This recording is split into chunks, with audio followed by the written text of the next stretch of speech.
Varicose veins తో బాధపడుతున్నారా? భారతదేశంలోనే బెస్ట్ ట్రీట్మెంట్ అందించే ఏకైక హాస్పిటల్ ఏవిస్. నమస్తే మా. నమస్తే అమ్మ, ఇప్పుడు నేను అడిగే ఒక విషయం అప్రస్తుతం, కానీ చాలామంది కామెంట్స్లో అడిగిన విషయాన్ని మేము ముందు పెడుతున్నానమ్మా.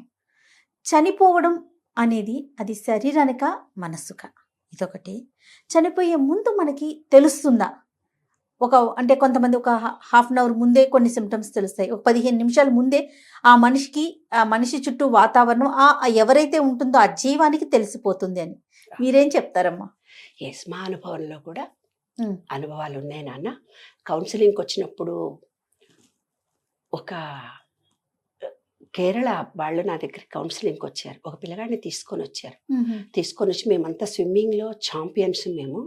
మరి నా కొడుకు మాత్రం నీళ్ళంటే భయపడతాడు. హిప్నాటిజం ఆయన దగ్గర కూడా వెళ్ళారు, పట్టాభిరామ్ గారి దగ్గర కూడా వెళ్ళొచ్చారు. వెళ్ళి నా దగ్గరికి వచ్చారు, మేడం కౌన్సిలింగ్ చేస్తే బాగుంటుందని. ఆ బాబును అంతా నేను చూసిన తర్వాత వాళ్ళంతా నీళ్ళంటే ఛాంపియన్స్, స్విమ్మింగ్ దాంట్లో ఛాంపియన్స్ అందరూ. వాళ్ళ వంశంలో వీడు పుట్టాడు, కానీ వీడి నీళ్ళంటే భయం, చలి జ్వరం వస్తుంది. హిప్నాటిజం చేయించారు, అదిరిచ్చారు, బెదిరించారు, కొట్టారు, ఎన్నో చేశారు వాడికి, అయినా కూడా నీళ్ళంటే భయం. అప్పుడు నేను అర్థం చేసుకున్నాను, చనిపోయే టైంలో వరదలో కొట్టుకుపోయి చచ్చిపోయాడు. కానీ పుట్టేటప్పుడు చనిపోయే టైంలో మన భావాలు ఎలాగుంటాయి? రాగంతో ఉంటాయా, ద్వేషంతో ఉంటాయా, కోపంతో ఉంటాయా, బాధతో ఉంటాయా అనే విషయాలు మనం పుట్టే దాని మీద ఆధారపడతాయి. ఆ ఆత్మకు ఆ అనుబంధంతో చనిపోతుంది. ఆ బీజము ఈ పంచభూతాల ఈ శరీరంలో నుంచి బయటికి వెళ్ళేటప్పుడు ఆ బీజం అనేది ఆ విశ్వంలోకి వెళ్ళిపోతుంది. విశ్వంలోకి వెళ్ళిపోయేటప్పుడు ఈ సంస్కారం ఆ పాయింట్కి ఉంటుంది, ఎనర్జీ పాయింట్కి. నీటికి సంబంధించిన ఫ్యామిలీలో పుట్టాడు. ఓకే. ఇప్పుడు అందశ్రీ అంత గొప్పగా పాటలు రాస్తున్నాడు, ఏం చదువుకోలేదు కదా, ఎక్కడో అనామకంగా పెరిగి ఎవరో ఎక్కడో వెళ్ళి ఆశ్రమంలో ఉండి ఆ జ్ఞానంతో మాయమైపోతున్నాడమ్మ మనిషి. ఇలాంటి పాటలన్నీ రాయడానికి అతని పూర్వజన్మ సుకృతమే కదా. ఆ చనిపోయే టైంలో నేను ఇలా చనిపోతున్నాను కానీ జ్ఞానాన్ని పంచలేదు అన్న భావనతో వచ్చాడు. కాబట్టి అతని జన్మ వచ్చిన తర్వాత ఆ జ్ఞానము కలిగిన వ్యక్తులకు వెళ్ళిపోయాడు అతను. మనిళ్ళల్లో కూడా మనకు కూడా జరిగేది ఏంటంటే, ఏం రా నీ బుద్ధి పోనే పోదా, పుట్టుకలతో వచ్చింది పుడకలతో పోతుందంట. ఒక్క మాట కూడా వినవెందుకు రా, మనము ఎన్నో అంటాం. అంటే కొన్ని లక్షణాలు అనేవి వాళ్ళు పుట్టుకతో వస్తాయి. దానికి కారణం ఏంటంటే, ఇక్కడ చిప్ ఉందమ్మా. ఈ చిప్ను చిత్రగుప్తుడు అని చెప్పారు, చిత్రంగా గుప్తంగా రికార్డ్ చేసే చిప్ ఇది. ఈ చిప్పులో ఏమైపోయిందంటే, సెల్ ఫోన్ మారితే మీరు చెప్తారు, అమ్మా ఇందులో 30% పాత ఉంటాయి సెల్ ఫోన్లో అంటారు. అట్లా ఈ చిప్పులో 30% మన పూర్వజన్మ సంస్కారాలు ఉంటాయి. భగవద్గీతలో కూడా చెప్తాడు, నీకు చనిపోయే టైంలో ఏ టైంలో చనిపోతావు ఆ భావాలతోటే నువ్వు పుడతావు అని. ఆస్తి కావాలి అని కొడుకులతో కొట్లాడుతూ చనిపోతారు, లేదంటే అనారోగ్యంతో బాధపడుతుంటారు. ఏదో ఒక భావన ఆ ఆత్మకు ఏదుందో అలాంటి సంస్కారం కలిగినటువంటి వంశంలో వాళ్ళు పుడతారనమాట. ఇంకా డబ్బు కావాలని, డబ్బు ఎవడని ఎత్తుకుపోతాడో ఏమో అని, బంగారం ఫలానా చోట దాచాను అది ఎట్లా ఇవ్వాలని, ఏవో ఒక ఫీలింగ్తో చనిపోతారు నాన్న చనిపోయేటప్పుడు. ఆ 30% ఎక్కడి నుంచి వచ్చింది? పూర్వజన్మ సంస్కారం వచ్చింది ఇతనికి. ఇంకో 30% ఎక్కడి నుంచి వచ్చింది? జీన్స్. ఏ వంశంలో పుట్టాడు అతను? కార్పెంటర్ వంశంలో నుంచి పుట్టాడా, ఇంకోటి ఏవో కులాలు చెప్తున్నారు, మనకు తెలియదు ఎందుకు. ఏవో ఒకటి ఆ వంశంలో ఉన్నటువంటి జీన్స్ 30%.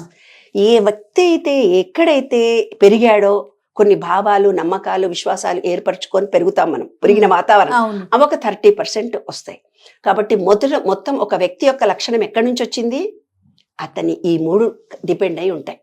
ఒక విషయంలో ఒకరు స్పందించాడు ఒక మనిషి ఎవరైనా అంటే, అతని పూర్వజన్మ ఈ చిప్పు చిత్రంగా గుప్తంగా రికార్డ్ చేసిన చిప్పులో 30% జీన్స్ వచ్చాయి, 30% పూర్వజన్మ సంస్కారాలు వచ్చాయి, 30% జీన్స్ వచ్చాయి, 30% పెరిగినటువంటి వాతావరణం నుంచి వచ్చాయి. ఇది అతని జీవితము, అతను అవుతాడనమాట. కాబట్టి చనిపోయేటప్పుడు కొంతమంది ఏం చేస్తారు నాన్న, ఇంకొక విషయం చెప్తాను నేను. ఈ జీవితం నాకు అస్సలు ఇష్టం లేదు, నేను చచ్చిపోతానని 100 సార్లు 1000 సార్లు అనుకుంటారు. ఏవో వాళ్ళకి కలిగిన కష్టాల వల్లనో, అనారోగ్యం వల్లనో, వాళ్ళు ఉన్నటువంటి సిచ్యువేషన్ల వల్లనో వాళ్ళు పదే అనుకుంటుంటారు. కానీ చనిపోయే అవకాశం వాళ్ళకి రాదు. అప్పుడు శరీరం మొత్తం చచ్చిపడిపోతుంది.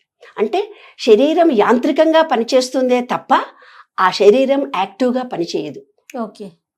ఇంకొకటి కాశీలో కూడా వెళ్ళి వాళ్ళు ఏం చేస్తారు, తద్దినాలు పెట్టుకొని వస్తారు. మళ్ళీ నాకు ఎవరు నా తదనంతరం ఎవ్వరు లేరు, నేను తద్దినం పెట్టుకున్నానని కాశీలో తద్దినం పెట్టుకొని వచ్చేస్తారు. వాళ్ళు దేనికి పనికిరారు తెలుసా? పూజల్లో కూర్చుంటే పనికిరారు వాళ్ళు. నేను సింగిల్ గా ఉన్నాను, నేను ఇవాళ తద్దినం పెట్టుకొని వచ్చారు కదా, వాళ్ళ గురించి వాళ్ళు అంటే చచ్చిపోయిన లెక్కనే కదా. అది వాళ్ళు ఇంక ఏ పూజలో కూర్చున్నా కూడా అర్హత రాదు, ఆ ఎనర్జీ రాదు. వాళ్ళు చనిపోయిన వాళ్ళ కిందనే లెక్క. కాబట్టి చనిపోవడము అనేది అది ఎప్పుడు నిర్ణయం జరుగుతుందో ఎలా జరుగుతుందో మనకు తెలియదు, కానీ సంతోషంగా ఆహ్వానించాలి. మేము చనిపోతామనే భయాలు ఎవరికి ఉంటాయో ఈ మీడియా ద్వారా ధైర్యంగా ఉండండి. మనము ఏదైతే నిర్ణయించుకొని వచ్చామో అవి మనం కంప్లీట్ చేసే వెళ్తాం, ఖచ్చితంగా కంప్లీట్ చేసి వెళ్తాం. ఎందుకు అలా చేస్తున్నావు, చచ్చిపోతుందేమో అనుకున్న వాళ్ళు కూడా 70 ఏళ్ళు 80 ఏళ్ళలో బతుకుతారు. చచ్చిపోతున్న క్షణాలు కూడా వచ్చి కూడా బతుకుతారు. ఆ ట్రైన్ కింద పడుకోరు కూడా వాడు బతికి బయటకు వచ్చాడమ్మా, ఏం కాలేమో ఎంతో ఆయుష్ ఉంది వీడికి అంట. కాబట్టి చనిపోవడం అనేది వాళ్ళ కర్మ డిసైడ్ చేసుకొని వచ్చినటువంటి అంశాన్ని బట్టి వాళ్ళు చేయాలనుకున్న దాన్ని బట్టి ఆధారపడి ఉంటుంది. కానీ చనిపోతామనే భయాలు అక్కర్లేదు. చనిపోవడం జరగడం సత్యం, శాశ్వతం కాదు. ఇది ఒక్కదానికే ఈ మనుషులందరూ కొంచెం భయపడుతున్నారు, అమ్మో నేను చచ్చిపోతానో ఏమో. కానీ ఆ విషయం మరుగున పడిపోతుంది. అవునా? అయినా సరే ఈ ఆస్తి నాది, ఈ పిల్లలు నాది, ఈ వ్యవహారం అంతా నాదని మాయలో మనం బ్రతుకుతుంటాం. మళ్ళీ మనకి ఎవరైనా చనిపోతే శ్మశాన వైరాగ్యంలాగా 4 రోజులు కొంచెం భయపడతాం, మళ్ళీ తర్వాత మామూలే. కాబట్టి మృత్యువును మనం ఆహ్వానిద్దామని ఒక కవిత కూడా రాశాను. మన బాధ్యతలన్నీ అయిపోయాయి. ఈ కాలం ఈ గాయం కాకముందే మృత్యువును మనం ఆహ్వానిద్దాం. మనం ఇవ్వాల్సినవన్నీ ఇచ్చేద్దాం. మనం చనిపోయే లోపల రిటర్న్ గిఫ్ట్ ఈ విశ్వం ఎలాగన్నా ఇస్తుంది. కాబట్టి మృత్యువును ఆహ్వానిద్దాం. తప్పకుండా. నమస్తే. నమస్తే.